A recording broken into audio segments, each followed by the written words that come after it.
How many of you have once said, if I succeed at this, I will feel more valuable as a person. Naku, pag niligawan niya ako, tapos naging kami, o kaya kinasal na kami, naku, I'll be the happiest woman in the world. Sino mga nagsabi niyan?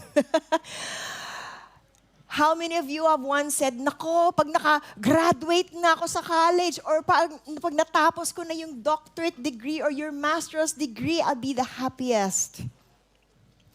Pag nakuha ko na yung dream house ko, wow, I'm be so happy. Pag natapos na yung pag-aaral ng mga anak ko, wow, finally, di ba? Pero many of you also find your worth in your parenting. Diba? In your being a mother. While that is noble, what if your children already moved on to college? Diba? Or they moved on to their own houses, you're left with your husband, or empty nester na kayo, you don't have as much responsibilities as a parent, what becomes of your value now?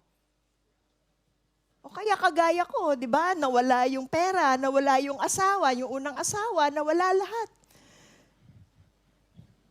Where do you find your true worth? Common yardsticks to measure your worth is appearance.